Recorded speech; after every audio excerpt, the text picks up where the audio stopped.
পৰৱৰ্তী কেইবাটাও গুৰুত্বপূৰ্ণ খবৰ আজি হৈছে 3 ছেপ্টেম্বৰ অসমৰ লগতে ভাৰতৰ বিভিন্ন প্ৰান্তৰ পৰা আৰু এনেধৰণৰ গুৰুত্বপূৰ্ণ খবৰসমূহ প্ৰতিদিনে চাবলৈ হলে চেনেলটো সাবস্ক্ৰাইব কৰি ভিডিঅ'টোত এটা লাইক কৰি দিব। আজি সন্ধিয়াৰ প্ৰথম খবৰটো হৈছে এটা খুব বেয়া খবৰ, কিয়নো কংগ্ৰেছৰ জ্যেষ্ঠ নেত্ৰী সোনিয়া গান্ধী শাৰীৰিকভাৱে অসুস্থ হৈ আছে। বৰ্তমান তেওঁক দিল্লীৰ গংগাৰাম হস্পিটেলত ভৰ্তি কৰা হৈছে। বন্ধুসকল, হঠাৎ অসুস্থ হৈ পৰিছে সোনিয়া গান্ধী।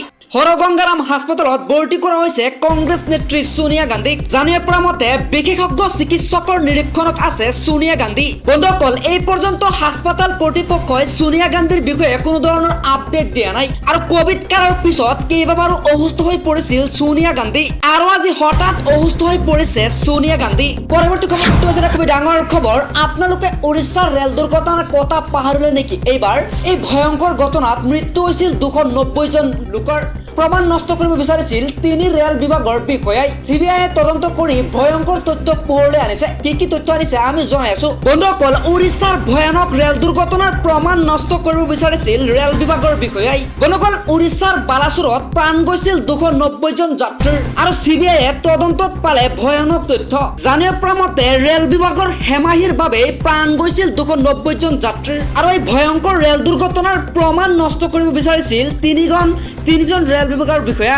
আৰু আজি ৰেল বিভাগৰ 3 বিষয়াৰ বিৰুদ্ধে চিবিআইয়ে দাখিল কৰিছে অভিযোগনামা। বন্ধুসকল, আৰু এই অভিযোগনামাত পোৱা গৈছে কেইবাটাও বিস্ফোৰক তথ্য। জানিব পৰা মতে ৰেল বিষয়া অৰুণ কুমাৰ মহন্ত, পাপ্পু কুমাৰ আৰু আমিৰ খানে নষ্ট কৰিব বিচাৰিছিল তথ্য প্ৰমাণ। পৰৱৰ্তী খবৰটো হৈছে খুবেই গুৰুত্বপূৰ্ণ খবৰ।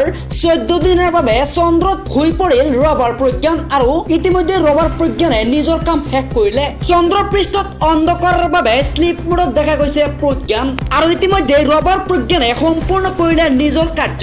বৰ্তমান নিদ্ৰাৰ অৱস্থাত আছে ৰবাৰ প্ৰজ্ঞান। চন্দ্ৰত পৰৱৰ্তী সূৰ্যোদয়ৰ পিছত প্ৰজ্ঞানে ইয়াৰ দায়িত্ব পুনৰ আৰম্ভ কৰাৰ আশা প্ৰশংসা ঈশ্বৰৰ আৰু বৰ্তমান ৰবাৰক সুৰক্ষিতভাৱে নিৰাপদ স্থানত পাৰ্ক কৰি ৰখা হৈছে। এবাৰ বাল্য বিবাহৰ ক্ষেত্ৰত পুনৰ কঠোৰ হৈছে অসমৰ মুখ্যমন্ত্ৰী ডক্টৰ হিমন্ত বিশ্ব শৰ্মা। তেওঁ কৈছে যে এতিয়াৰ পৰা বাল্য বিবাহ কৰা স্বামীয়ে পিন্ধিব লাগিব হেণ্ডকাফ। মুখ্যমন্ত্ৰীয়ে কয় যে 2026 চনৰ ভিতৰত সম্পূৰ্ণৰূপে বন্ধ হ'ব বাল্য বিবাহ। এবাৰ পুনৰ বাল্য বিবাহক লৈ কঠোৰ হৈছে মুখ্যমন্ত্ৰী আৰু ইতিমধ্যে সাজু হৈছে অসম আৰক্ষী। বন্ধুসকল, মুখ্যমন্ত্ৰীয়ে ক'লে যে এই ছেপ্টেম্বৰ মাহতে পুনৰ চলিব অবৈধ শ্ৰমিক ধৰা অভিযান আৰু ইতিমধ্যে নাবালিকাক বিয়া পতা বহু অবৈধ শ্ৰমিক গ্ৰেপ্তাৰ হ'ব আৰু ইয়াৰ বাবে সমগ্ৰ অসমৰ পুলিচে নিজৰ কাম কৰি আছে। গ্ৰেপ্তাৰ অভিযান দেখিবলৈ পাব আপোনালোকে। 18 বছৰৰ তলৰ কিশোৰীক বিয়া কৰোৱাসকল পৰিব নিশ্চিত বিপদত। পৰৱৰ্তী খবৰটো হৈছে খুবেই ডাঙৰ খবৰ। ৰাজ্যত সংঘটিত হৈছে এক ভয়ংকৰ মৰ্মান্তিক ঘটনা। এইবাৰ পুত্ৰৰ হাতত প্ৰাণ গ'ল মাতৃৰ। নলবাৰীত সংঘটিত হৈছে এই ভয়ংকৰ ঘটনা। এইবাৰ পুত্ৰৰ হাতত প্ৰাণ গ'ল জন্মদাত্ৰী মাতৃৰ আৰু নলবাৰীত সংঘটিত হৈছে এই নোমহৰ্মক ঘটনা আৰু পুত্ৰই কেঁচেৰে খুচি বকুৱাই হত্যা কৰিলে মাতৃক আৰু হুৰামত্ত অৱস্থাত পুত্ৰৰ ৰুমক কলিতাই হত্যা কৰিলে নিজ মাতৃক আৰু হত্যাকাৰী ৰূপম ওৰফে ৰাকেশৰ অন কেমেৰাত স্বীকাৰোক্তি। জানিব পৰা মতে দীৰ্ঘদিনে মাতৃৰ ওপৰত চলাই আছিল শাৰীৰিক নিৰ্যাতন আৰু অৱশেষত নিজ মাতৃক হত্যা কৰিলে আৰু অৱশেষত এই লম্পট হত্যাকাৰী ৰূপমক আৰক্ষীয়ে গ্ৰেপ্তাৰ কৰিছে।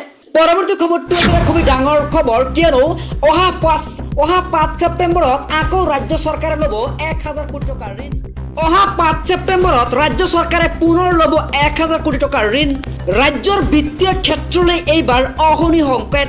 চলিত মাহৰ শেষৰ ফালেও 1000 কোটি টকাৰ ঋণ লোৱাৰ প্ৰস্তাৱ আছে বিত্তীয় বিভাগৰ আৰু এইবাৰ 1,76,250 কোটি টকালৈ বৃদ্ধি হ'ব ঋণৰ বোজা।